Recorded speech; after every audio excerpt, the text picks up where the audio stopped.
Basketball fans, I hope you have your antacids handy, as it will be another anxiety-inducing Game 7 for your Toronto Raptors after what the pundits, the critics, the fans, the everyday person is calling an instant classic in the NBA realm, 125 to 122, a double OT winner. This is Raps Today, where we break down, I'm going to say it, the hottest topic in the NBA right now, the Toronto Raptors. I'm joined by Raptors insider Sherman Hamilton. Sherm, we have no choice. I'm sorry. I know you've been on TV talking about it nonstop, but we have no choice to revisit the final frame. Well, I mean, one of many final frames. We're talking about the fourth quarter, the overtime, and the extra second overtime. Sherm, your impressions of what depth the Raptors had to reach in order for them to pull out this huge victory. Well, they had to go down deep, but they also have been in situations like this. If you remember last year in the playoffs, they were down 0-2 against Milwaukee. And if they lost that third game when they came back to Scotiabank Arena, it was pretty much a wrap. And they won that game in double overtime. So you can always draw from your experiences. And I feel like the Raptors had that to draw from. But I really think that we saw what this team is built on. It's a complete team. It's different parts working together at different times to make this thing happen. And we saw contributions across the board, but led by Kyle Lowry and his leadership and getting the job done, it was good to see those pockets of different guys who maybe weren't having the type of series that we wanted them to start to really assert themselves and make the plays we're used to seeing them make. And to me, that's how you win a championship. That's how you build. That's how you stave off elimination. You've got to play your best basketball. Your best players have to be their best. And I thought they got that from their team in Game 6. Now, you got to do it all again in Game 7. So the work isn't done. Yeah, you got to be at your best in the bubble. And we always said our best in the bubble. The two Jeffs, Jeff Landicho and Jeff Rocky, they run open gym. And this is our OG moment. You're going to want to see it from that historic stretch down the final overtimes. Here we go. Take it away. Hey, do it for each other. Do it for each other tonight. Come on, man. Together, baby. We're all out there together. Together. 1 on 3. 1, 2, 3. Win! The season on the line for the Toronto Raptors in Orlando. Game 6 facing elimination. Siakam for the win! Oh, almost banked it in, and we're going to overtime. Powell against Walker, 5 seconds to go. Powell pulls up, three-pointer. Won't go. Rebound Smart. Double overtime. Tatum drives on Siakam. Kicks it out. Up top Walker. Fakes. Corner. Smart for three. Bang! Marcus Smart from downtown. And the Celtics take a 3-point lead. And Anunoby chase off the 3-point line. Spins back up top to Powell. Puts it in. Powell from downtown. And we're tied again. Oh my goodness. For the lead. Got it. Calm, cool, collected. OG. Marcus Smart to Tatum. Tatum off the bounce. Stripped by Powell. Powell with one man to beat. Drives into Smart. Count it and the foul. Norman Powell banks it home. And a chance for a 3-point play. Lowry falling away. Got it. Kyle Lowry drills the jumper and it's back to a 4-point lead. What a spectacular performance from the leader of the Raptors. He's got 33. And that'll do it. It's all over. The Raptors win. And their season is still alive. There will be a Game 7 fittingly in this series. Like I said, a lot of basketball left to be played. A lot of guys play good tonight, man. A lot of guys play good tonight. Let's go. Raps. 1, 2, 3, raps. Forget popcorn, get your Pepto. Game 7, Friday night, 9 p.m. Raps Celtics from the bubble. Sherm, in that OG moment, we saw a lot of this guy. So let's talk about it. Let's spend a moment attempting to understand the grind of Norman Powell. And it has been a grind for a guy that people were hoping to see a game like this from him earlier in the playoffs, but it couldn't have come at a better time. You talk about the difference between regulation and overtime for him. And the fact that, Sherman, I want to talk to you about this, the confidence to take not only a potential walk-off three, but still to come back with those big threes down the stretch the team needed to keep this game close. Yeah, he was huge for them, Akil. And you think about, the fact that Norm Powell, before COVID hit, was playing his best basketball as a Raptor. I mean, he was a player of the week. He was averaging around 24, 25 points a game before the league shut down. People just don't forget how to play. Smart people don't just become stupid overnight. So it's about him finding his rhythm, figuring some things out. And I thought that Norm really got a bit of an injection of juice with Marcus Smart and the back and forth that they had. But I just thought that Norm was aggressive. He stepped into his shots. He attacked with purpose. And I thought defensively, a big play right here. He strips the ball and he goes down against Marcus Smart, who's considered a premier defender in this league. And he gets to and one, and he just kind of charges up his team. I just think that Norm Powell understands if there's ever a time that he needs to step his game up and be the guy who they need him to be, it's now. And I thought he answered the call in a big way. Yeah, he picked the perfect moment. And the guy who keeps picking perfect moments, you can never count this guy. I was actually watching ESPN yesterday and today, and to see the flip-flopping that Max Kellerman and the rest of the gang do on Kyle Lowry, it's amazing. But let's talk about the performance from Kyle. Not only the fact that he played 50-plus minutes as a 30-plus-year-old player, but simply the fact that the shot-making, the isolation, superstar-type plays that you needed that people say the Raptors don't have, they were present. Well, you're right, Akil, and forget about what these guys are saying. They don't get Kyle. The bottom line is he's a monster. He's a guy who's going to will his team to win. He's going to do it on both sides of the basketball. And we fortunately had the chance to watch him during his whole time as a Raptor, to see the ins and outs, to see him grow. But I was surprised that the Raptors didn't go to him more in the overtime periods. I thought that he should have got more possessions where it was Kyle, make a play, not go in the corner and be a distraction. Because when he got the ball, as you said, he made plays. And I just love the big man in Kyle that wants to post up little Kemba Walker. It's a beautiful thing. And Kyle gets him down there and he has him on his back. He spins and he scores. But leadership is really, really important in those situations. You need people who are going to make the right decisions, make the right plays. And even when they're not involved in the play, say the right things and do the right things. And Kyle is doing all of those things, and he's logging 53 minutes, and he's scoring 30 points a game, and he's assisting, and he's defending. This guy is playing all-world basketball, and sometimes people don't like the packages that their gifts come in, so they discredit the package and the gift. Well, Kyle might not be the shiniest thing under the Christmas tree, but if that thing is not the best thing you get under the Christmas tree, I'd be surprised. I can speak for a lot of Raptors fans who probably didn't believe in Kyle in the beginning, and to watch this guy grow and become the player he's become, you just got to sit down, shut up, and enjoy the show and let everyone else talk trash about him. So let's talk about another facet of the Raptors game, the front court. Not necessarily the part of the Raptors team that you talk about, but they needed something from that front court last night. And at different stretches, you talk about the second quarter for Serge Ibaka. Let's focus on Serge and how he was able to contribute. And then let's get your thoughts on Mark, who at times looked out of place. But then when you needed a big moment, and that's kind of the reason you bring this guy into this group, was his experience internationally and with Memphis in the playoffs, he showed up as well. Yeah, he did. And again, there's been a lot said about Marc Gasol and his inability to score the basketball.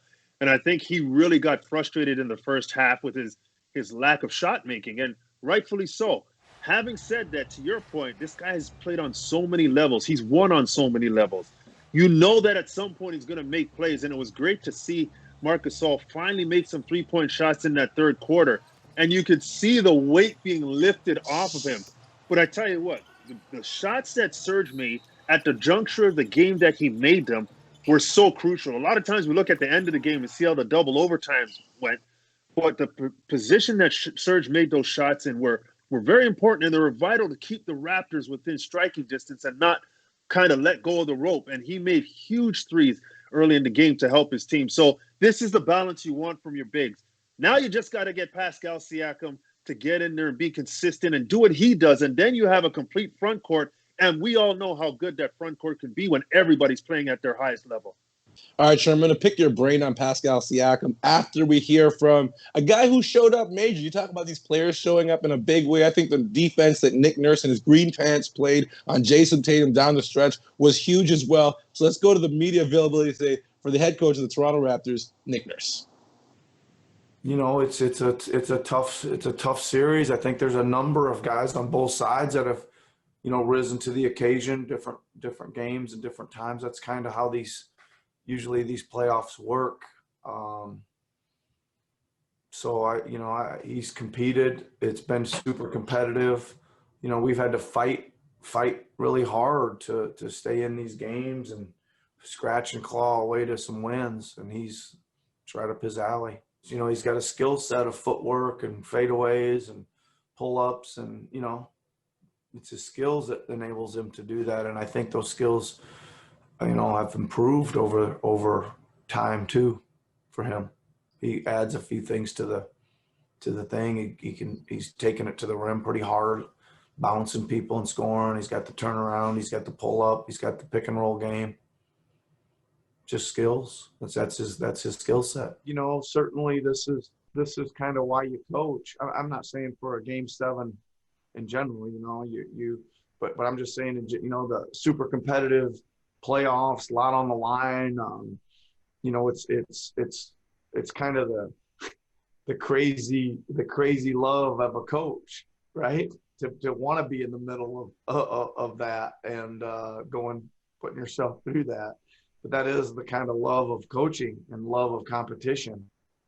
So yeah, there's some enjoyment. I mean, I think I said it last year, maybe even to you, that when we had to get on the plane and go back to Golden State for Game 6 last year, after almost having Game 5 wrapped up, I was like, man, I'm having fun. It's fun coaching in the NBA final. Let's go and I wasn't tired of being there. That's for sure. It was an enjoyable process, and just got to go compete again. Well, hopefully we handle it okay, Steve. I think it's a good question. I think that there was a one instance last year where I was really concerned. I thought when we won Game 7 against Philly last year and we had to get on a plane the next day and go to Milwaukee, I had the sense that we weren't going to be able to get over that emotional high of winning that series on a last-second shot. But, man, we played great in Milwaukee. We totally outplayed them. Game 1, we should have got out of it. We should have gotten out of that series with a 1-0 lead, and the ball just didn't quite bounce our way. A couple times they're late.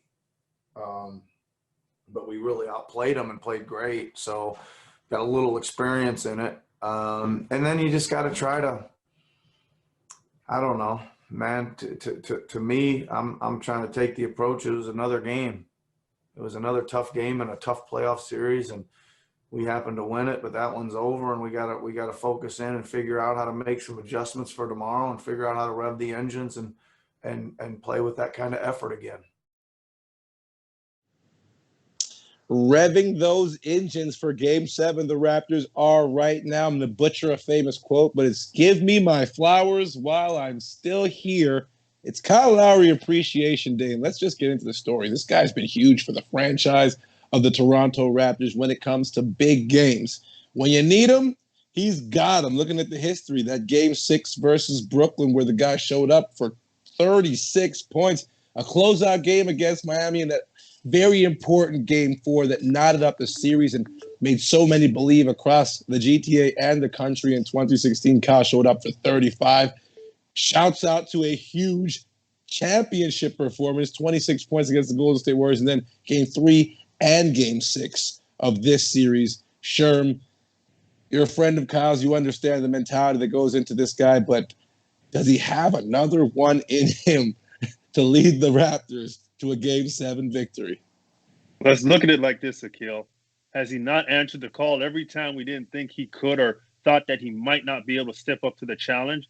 He's done it. He understands what's at stake. And the interesting thing is he doesn't have to score 35 to be that guy for this team. But when he does it, man, he's tough to deal with. And I think Kyle, out of everybody, understands how much is on his shoulders in terms of leading this team. We know when Kyle gets off to a good start, and I mean just being aggressive, not necessarily putting a lot of points on the board, but putting pressure in transition, getting to the guts of the defense, condense that defense, move the basketball. Defensively, he's bouncing around like a pinball. He's hitting the ground multiple times, drawing charges. When he comes with that requisite energy, all of a sudden now it becomes infectious, and he sets the tone for his team. I often say Kyle is like that pace car. He's the guy who sets the tone for the race. And once everybody understands the speed of the game, his team jumps all over it. So I just think that Kyle means so much to this team's success. He understands it. He values it. He respects it, and I expect him to come out and show why he's a leader again in Game 7. Ding! That's the sound of Kyle Lowry answering the bell once again.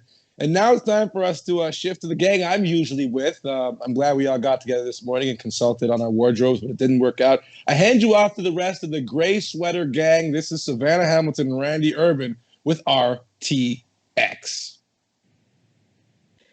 Thanks, Akil. And yeah, you're too big for us now. You can't join our gray sweater gang on Mondays or sorry, this is Thursday. It's Thursday today. I'm sorry. Last night's game got me delusional. I'm joined by Randy Urban today. It's just the two of us talking social Raptors as per usual. Randy, how are you feeling? I'm emotionally worn out after last night. I didn't even play, and that's how I feel.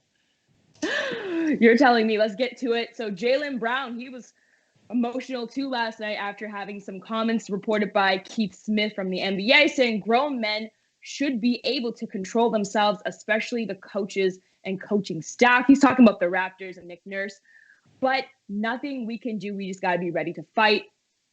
Now, aside from Jaylen's comments, Randy, who do you feel has got the edge in coaching this series? I don't want to aside from his comments. I want to address those comments real quick, first of all, Go because right in. I think when you say, grown men, are you not putting yourself into that category as well? Because these players they clearly, the ball goes clearly off of them and they say it didn't. They never commit a foul. So, as far as coaches, every single coach goes up and down that sideline, and it's even more this year in the bubble when there's no fans to get in front of. So, the nicest coach in the league is Steve Kerr, and he breaks clipboards and yells at the refs too, right? So, and if you remember in Game 3, Brad Stevens was basically on top of Kyle Lowry before he was going to make that pass over Taco Fall. The refs actually had to direct him back. So, and the last thing I'll say about that is Tatum didn't even use it as an excuse. So I think Jaylen Brown needs to, pump the brakes a little bit on that. As far as which coach I think has the edge, it's really, really close. It's a toss-up for me on a lot of levels, but I think I give the edge to Nick Nurse just because I feel like he's done more with less with how his players are playing. Look, Stevens has his guys playing hard. I saw a clip last night in transition, 5 guys running back as hard as they can, which looked initially like it was going to be a Raptors 2-on-1, and it turned into nothing. So these guys are playing hard, but I think Nurse is getting a lot more. Like Pascal and Fred didn't play very well last night in terms of shooting the ball from a high percentage, right? They 12 for 41 between the two of them, including 3 of 18. So when that happens, you think, okay, the Raptors lose. And then you look at the box score for Boston, and you see Tatum had a near triple-double, -1 assist. You saw Marcus Smart had a triple-double, quadruple-double if you count flops. And Jaylen Brown had 31. So you think, okay, Boston won that game, but they didn't. Toronto has had to manufacture more wins. And with that, especially with the way their team has played overall as a whole, and with that, I think I give the edge to Nick Nurse. Geez, Randy, you touched on everything, man. I was gonna give a bit of a lighter overview on that, but I do agree. I think, well, Nick Nurse, give him his flowers as Akil was saying earlier, but I do say that Brad Stevens, he has been able to overcome a lot of Nick Nurse's defenses in previous games. He's got a 2-0 lead on us it's just coming right out the gate, especially after the Raptors. Both teams swept, but we swept Brooklyn very easily. We had a lot of confidence coming into the Boston series, I thought. But, as Josh Lindbergh reported before, there's no such thing as momentum per game. I do respect what Brad Stevens has done with his team and just overcoming a lot of the adjustments and the defenses, especially that the Raptors have thrown at him, 2-3 zone, diamond defense, a lot. And the defense that his team has played on, guys like Pascal, for sure. Absolutely.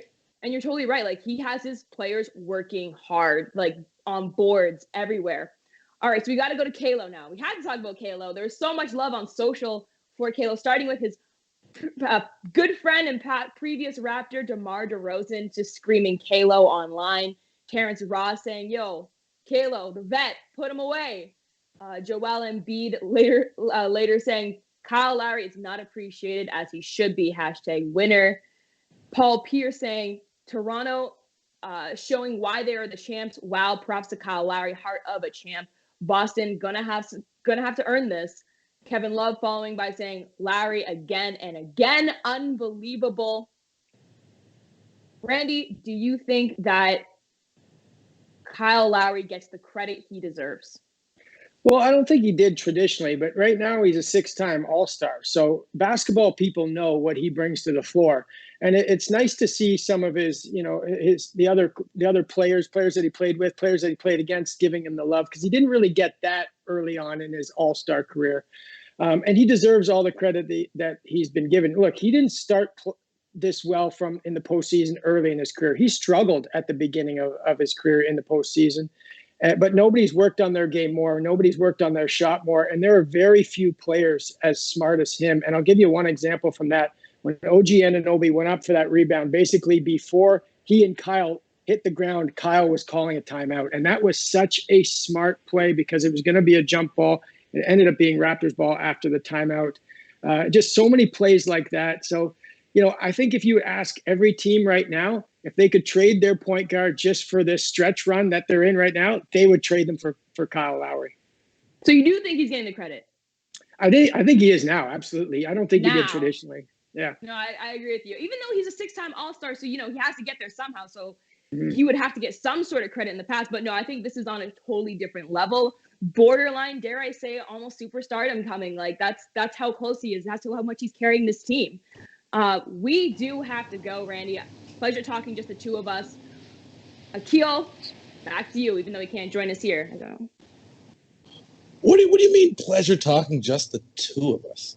Anyways, let's go back to the history of Game 7. It's not lucky or unlucky number 7. We all remember Vince, of course, against Philly back in 2014.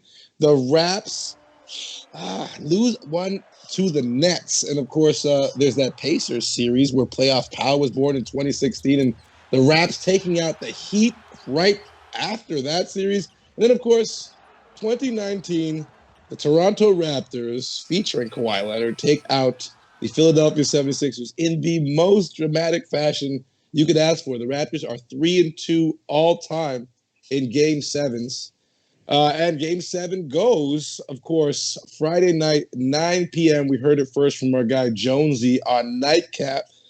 So it's Friday night for all those who are living under a rock, honestly. You pretty much should know this information right now.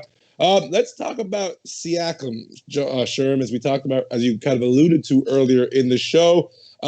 Pascal didn't have the numbers you would want for a guy who played in a double overtime game, but the Raptors have been able to survive without the type of performances that some pundits would have said they needed to get out of him in order to be in this position. Can that trend continue to play out, Sherman, or do they need that Pascal moment?